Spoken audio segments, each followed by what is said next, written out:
All right, guys, you are in for a treat with Dr. Jen Shupe here. She hails from Hudson area of Wisconsin and has a booming practice there. Is a chiropractor. She is definitely known for her ability to take care of families and babies and kids and all ages, has even written a children's book. But today we're going to learn a little bit more about how she got the certainty that she wields in the world of natural healthcare, listening within, and how do you really use that when life squeezes you? When rubber meets the road, she doesn't abandon this knowledge. So, Dr. Jen, welcome and tell us a little more about what got you to this point where you can help so many people. Yeah, thanks so much, Lona. It's been a journey, that's for sure. So let me just start. I was 40 weeks and 5 days pregnant, and had my midwife. I was planning on having a home birth. So I had my midwife come over because she was going to just check on baby and help me do a couple things to potentially help me to go into labor, because I was getting pretty uncomfortable at that point. And so she came over, and I can remember her walking in. Then she had me lay on the couch, and she had got the Doppler out. And I just remember this defining moment. 2 heartbeats were heard. One was bump, bump, bump. The other one was bump, bump, bump, bump, bump. For the first time in 40 plus weeks of pregnancy, I heard 2 heartbeats. And my husband, I remember him throwing up his hands and pacing up and down the hallway and saying, I don't know if I should quit my job or get another job. He's just pacing. And it's like 9 o'clock at night at this point, and we're talking about, okay, so what do we have to do? You're going to have to go in and get an ultrasound to find out what position these babies are in. And I can remember multiple times asking her throughout pregnancy, is there 2 babies in there? Because kids would come in the office and they would say to me, I would ask her, am I having a boy or a girl? And they'd look at me, and 3 or 4 of them told me 2 babies. And so kids just know. They have a strong intuition that they listen to. And so my water actually ended up breaking early the next morning, because otherwise I was going to go into practice and adjust and then go get an ultrasound over lunch. But my water ended up breaking the next morning, and we had to go in and get an ultrasound, found out they were both head down. So really good news. I was planning a home birth, and so we ended up coming back here, labored at home for 50 hours. That's one day. Yeah, 2.5 days. Yeah. Oh, and I remember the midwife coming in, and I do remember, you have to remember to look for lessons and things throughout in life. And I remember the midwife coming in and saying, the doctor I really would like you to see comes on in an hour, and I think we should go in because one of the baby's heart rates is starting to drop. And so I was crushed. I thought, I had my intention set. I had my birth plan. I knew what I wanted to do. I wanted to deliver my baby naturally. I wanted to have them at home. Even with the wrench of having 2 babies coming. Yes. I mean, I just want to underline, she didn't know that until less than a week in advance, right? Yeah. We found out literally 6 hours before my water broke. Oh my gosh, Jen. And so I was up all night the night before, Googling oh my gosh, what do you do if you have 2? Can you still deliver at home if there's 2 babies? So anyways, I had to go into the hospital because one of the heart rates was dropping. And a lot of times with home births, people have this misconception that these bad things happen and they happen really quick. Well, usually there's some sort of indicator that will show up that, hey, we should probably go in. And this was one of the indicators. The heart rate was starting to drop a little bit in one of the babies. And so we went in, and I brought a team of 2 midwives, a student midwife, my husband, myself, and I walked into a room of 8 nurses and a doctor. And I'm like, oh my gosh, I'm going to have a C-section. I was completely crushed. And then I showed up, and he goes, no, you got this. And so that was really pivotal for me to show that my faith in my body, I'm in the right place. And I think it took so long because I had to process that I was having 2 babies. And I truly believe that that's why it took so long and why I ended up in there, because I wanted to make sure, as a woman, we know that we won't deliver in an environment that doesn't feel safe. And I think the shock of finding that out just hours before, my body just wasn't feeling safe. And so I talk about that a lot at the office, that you have to feel safe where you're birthing, because otherwise your body won't allow you to do what you need to do. So anyways, was able to deliver them both naturally, without any intervention at all at the hospital, but just trusting in my body, knowing that it could do what it was meant for, and setting those intentions up front. I feel it was such a powerful thing for me because I had my mind, I was committed, I knew what I was going to do. And without that certainty, I could have wavered pretty easily. Mhm. And then come to find out they were Momo twins, which means they're one sac, one placenta. So it means they're super high risk twins.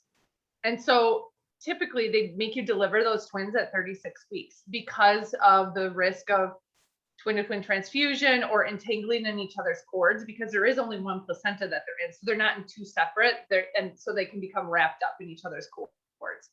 And so just like knowing what I know now and being able to help a lot of moms of multiples too, it's fun to be able to pass that confidence um and just knowing and trusting in their body too. I mean, there are cases where it doesn't always go the way that you want, but then looking at the lessons, I had to go to the hospital because I had to process everything and my body needed to feel safe.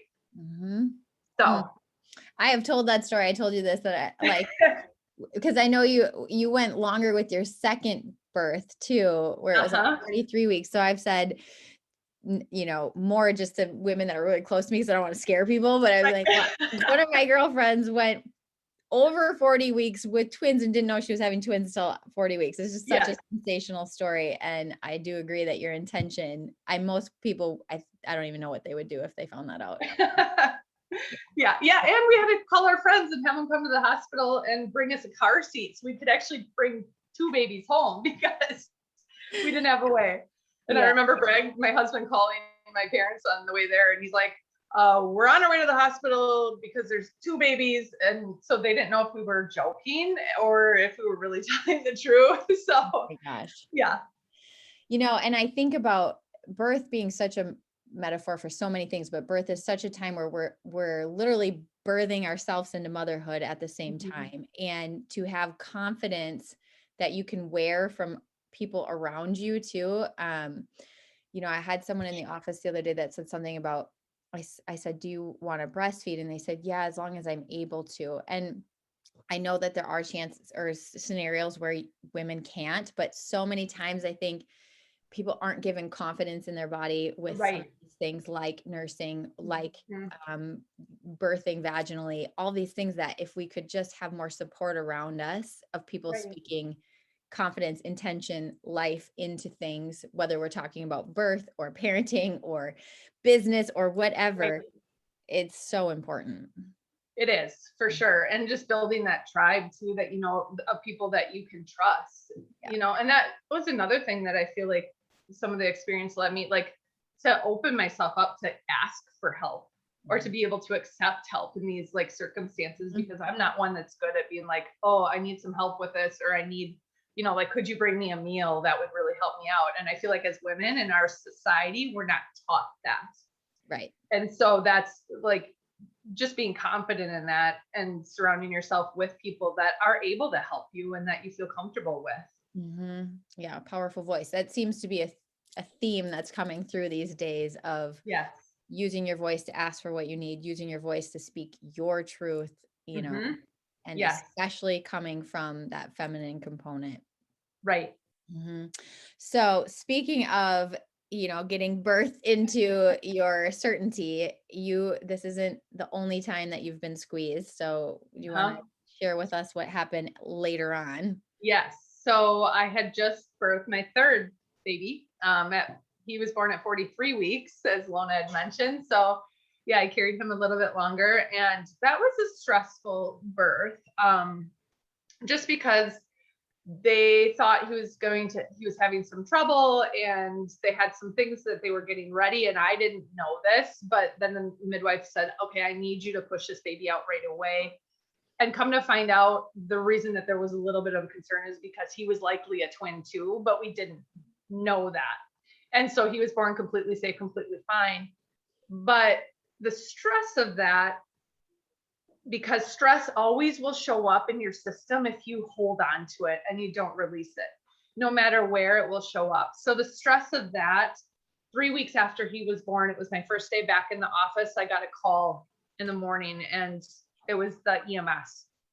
And my husband had been working, and he went to work at like 5 in the morning that morning. So that way he could get home and help me with the baby, and the older toddlers. And they were explaining all of these things that were happening. And I just said, he's having a stroke, isn't he?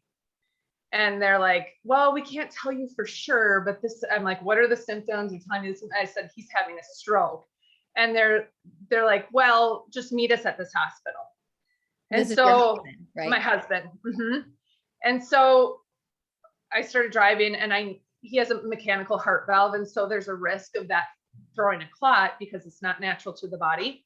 And so I was driving to the hospital thinking about all these things. You know, I got my baby in the back because my baby comes to work with me. Thank goodness I did. And I show up, and, you know, you're in the ER, and they're telling me, okay, we're going to give him this medicine. It's supposed to break up this clot in his brain, and he should be fine. And well, we don't know the outcome. They didn't say he should be fine. But I looked at him in that moment. He's laying there in the bed, you know, like can't raise the left side of his body. Left side of his face is completely flaccid, and can't raise his leg. And they're checking him and doing all the checks. And that, you know the signs and the symptoms. And I looked and I said, we are going to get you back to 100%. Just unwavering, and speaking that over to him and to him. And so they gave him the clot busting drug. He did end up going in, you know, he was in ICU, and it was a long process, you know. So I not only have 2 toddlers and a brand new baby, and my husband's in this toddler like state too. And I remember sitting in the ER room. I stayed overnight, and of course you don't get any sleep because the doctors and nurses are coming in every hour to do all the checks and make sure he's not having another bleed or a bleed because of the clot busting drug. And I remember that next morning leaning my head back on the railing. There was like a couch and then like a shelf, and putting my head back on the shelf and looking up into the sky because it was right in front of a window. And I'm like, God, just give me a sign that everything's going to be okay. Just give me a sign. And I look up in the sky, and there's these 2 bright white angel wings in the sky with the sun shining through. And I'm like, okay, we got it. You know, and it was a process. It was retraining because, you know, I had to hide keys from him so we wouldn't take the car. You know, I had to take care of essentially 4 children until he got everything back. But he's back. He's 100%, you know, and has been for quite a few years now. But just that, being super intentional with your words and speaking your voice when you're in the room with these doctors and they're like, we're going to do this and we're going to do this. Is that necessary? Do we have to do that? What do you think you'll gain from this or this? Because there were some procedures that they wanted to do, and I said, I don't think that's necessary. And then they would talk with the other specialists, and then they come back and they say, okay, we're okay with that. You know, and so really just speaking your voice in those situations and being intentional with your words when you're in those situations, because even if people aren't conscious or they're not all the way with you, their brain still takes all of that in. And so, and then being intentional when he was like, you're getting better. You're going to be going back to work, you know, all of these different things, because he was off of work for about 3 weeks, and that did end up he probably went back a little bit early, but he doesn't like to sit around at home, and I didn't want to have to stay home and watch him, you know? So, but it was the best thing that was right for our family at that point. But the stressful situation. Oh yeah. And the stressful situation of having my son and having him go through that, like the stress caused that on his system. And it will cause that on other people's systems too, if you don't pay attention to it. Right. Or verbalize or communicate or process it. Yeah. And it seems like that's probably another one of those, you said you got to look for the lessons of, like, I'm assuming you needed to ask for help through all of that again. Oh yeah. Yes. And yes, we had, and there was a meal train that was created for us. So people would bring meals to our house, and some people I've never even met. You know, it was really humbling for me Mhm. to be asking for that help, but then also receiving it. And now afterwards, it's like, oh, I can help other people in that way, because you never know how Mhm. far reaching that goes. Right. Yeah. And the ability to have compassion for what a family is going through when these Right. crises happen. Uh-huh. Definitely. And so when we were, just talking about how you got to this point of being intentional with things, now one of the things that you had said, like you were able now to use this intention in business and lots of things, I'm sure. Uh-huh. Give us an example of how you just start to speak life over everything that you want to create. Yeah, especially, I mean, since it's almost the beginning of the year, so we're still in January, right? So setting your intentions for the year, we sit down as a family and we do that at the beginning of the year. We say affirmations every morning in the car. And sometimes people think it's kind of crazy. Like they might see me yelling, like I yell my intentions in the car every morning, because you have to bring the energy behind it too. And my boys do too. So they're like, I am smart, I am strong, I am healthy, my body heals itself. So they go through this whole affirmation thing every morning that I drive them to school, because it's just a great way to start your day and start off super intentional. But then also in the office that I'm in now, I'm in a mastermind locally. There's 5 of us women in it, and we just talk about what's going to happen this year, like at the beginning of the year. What do we want to see unfold? And Mhm. I had mentioned, I said, yeah, well, I'm looking for a, a building or some land to build, or to have an office on. And I wanted to buy my own place. And I had for quite a few years, but that was my intention for that year. And all of a sudden it popped up online in May, and this building that was amazing. And I've been looking like on and off for years.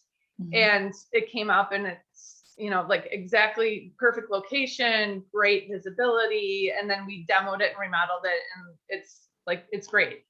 And then last year I was like, yeah, I'll probably add another chiropractor to our team, because there's a team of us, um, in the fall. And all of a sudden August came, and there was another chiropractor that was emailing me. And so it's just great to see those intentions start to come to fruition. And Mhm. be careful what you say. It was Mhm. interesting on the way to school that we're having this conversation today, because on the way to school this morning, one of my boys wasn't having a great day, and he was really crabby, and he was getting into it with his brothers. And I just had this conversation with him. I said, like, you're choosing how your day is going to go right now. And he's like, what do you mean? And I said, well, like if a bird poops on your head, and you can choose like, oh my gosh, this is horrible, this is the worst thing ever. Or you can choose to go wash it off and go about your day and be like, this is fine. I Mhm. said that your attitude right now is going to define how the rest of the day goes. And that's so true with everything else. So when you wake up in the morning, I mean, you heard it, you stub your toe on the way to the shower. And if you're like, oh, this is the worst thing ever, then your day is going to go that way. And Yeah. some people, it's their month or their year even. And What so they like. really Mhm. choosing, yes. Yeah. No, I love that. We had a similar morning this morning. We were on vacation last week. And so Jack has cried the last 2 mornings when I wake him up because he doesn't want to go to school because he has to sit all day, and so Uh-huh. everything's bad about school. And I said, well, would you like me to look for a different school, knowing full well that he'll say no? And Right. well, then you are making the choice for this to be the worst day ever because you have to go to school, So just that language, even if they don't get it, to on repeat, helping Mhm. them know that you're making choices. You're not a victim to this. Right. Mhm. Yes, for sure. Mhm. Yeah, it's the conversation we have multiple times, because they should know. That's one of the things that I don't think in my or your generation growing up we were taught that very much. Mm-mm. But now we're really where we're at right now. We're talking about choices, and we're talking about different things. And using your voice, but doing Hmm. it in a way that is respecting other people's voices as well. Right. Yeah, I couldn't agree more. So just kind of circling back on if we were leaving some points of advice for someone who's like, okay, I want to be more intentional, Yes. or maybe I have a lot of stress and I'm in that spot where I'm worried that if I don't do something about my stress, Hmm. it's going to lead to worse things. How would you help guide them to use intention to help with their Hmm. healing? I mean, number one, be intentional about your health, right? So see a chiropractor if you don't. because that's how your body can process stress, and stress lives in the nervous system. And so if you're not able to process it, it will stay there. So make sure you're getting under chiropractic care first and foremost. Number two, meditation. It helps you to reconnect to yourself, and even sometimes makes you aware of what different points of your body aren't functioning like they should be, that you wouldn't normally, oftentimes people will come and lay on the table when I'm adjusting them, and they're like, oh, I didn't even know I was tight there. Because you didn't pause enough to notice. Yes. And you probably get that too. Number three, I would make sure that you write down, what are your intentions, and talk to other people about them. Say, I am going to be doing this. I am going to be buying this building this year. And I am going to be talk to the right people about that, right? Yeah, like not the right people are going to be naysayers too. Yes. Yeah. The people that build you up. Keep your circle tight, about that kind of thing, because there will be some that will drag you down, but you know who those people are, and so choose wisely. And then just write them down and read them. Like, I have on my bathroom mirror, I've got all kinds of things that I've written down, and then in the shower, I've got a laminated piece of paper. So every morning when I'm in the shower, I'm reading through, okay, this is what's happening, this is what's happening. I've also heard other people recording their own voice and listening to that when you're driving into work, of the different things that you want to see manifested in your life. Yes. With one of the other people I'm interviewing, we were talking about how when you're making these choices to create change, as we're in this world where we're starting to recognize that our intention is so powerful and we are manifesting, we're still in a 3D body as well. And so I know you, Jen, and I know that just like you're intentional, you also are putting the rubber to the road. So the intention is where you come back to help guide you as you're making the decisions. Just like if you're telling someone, be intentional about your health, one of the ways you make the rubber hit the road is getting under routine chiropractic care, finding that space for 5 minutes to breathe and just feel your body, Right. Those are the actions, right? Movement helps. If you can get outside, the weather isn't always the greatest in January in Wisconsin. But if you can get outside just for 5 minutes and breathe that fresh air in. And I've learned over the last couple of years, because more is better for me. That's how the type of person I am. Okay, if I'm going to work out, harder is better, faster is better, but sometimes it's not. And so just really listening to yourself about that, like, walking is okay. It's as good as running is, depending on what you need and what your body needs. Yes. Yeah.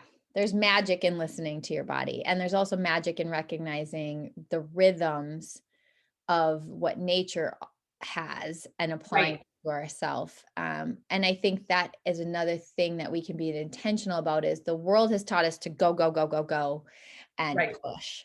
And there are seasons of push, and there are seasons like summer, everything's pushing out, right? Spring, summer.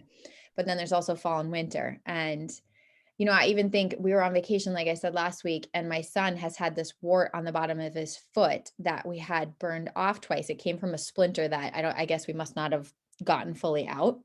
Sure. And so I was like, okay, we're just going to leave it because I'm not going to do anything else with it. Well, 2 or 3 days just in the salt water and sand, and it was gone. And so I just thought, like, again, we're so disconnected at times from these things that are, we're not going to be barefoot in the snow in here, but the healing properties of just knowing that our bodies are so powerful and our world is so powerful, and we are still animals living on this earth, connected to everything. Yeah. And we are. Yeah. Anything you want to leave with everyone, or ways they could find you? Yeah, you can find me at cravyfamilychiropractic.com. We have a Facebook, Instagram page, so feel free to look us up. And if you have questions or you need anything, reach out. And we have birth classes usually once a quarter. So we talk about that, being really intentional about your birth, who you have in the room with you, because it's a passion of mine. And then the children's book I wrote, The Superpowers Within, because I want to teach kids that they do have superpowers within them. Yeah, and we'll drop your link in this email too, so that they can find it. Yeah. Cool. Thank you so much. I love hearing those stories. They blow my mind every time. I love you. Thanks so much. Thank you. Love you too.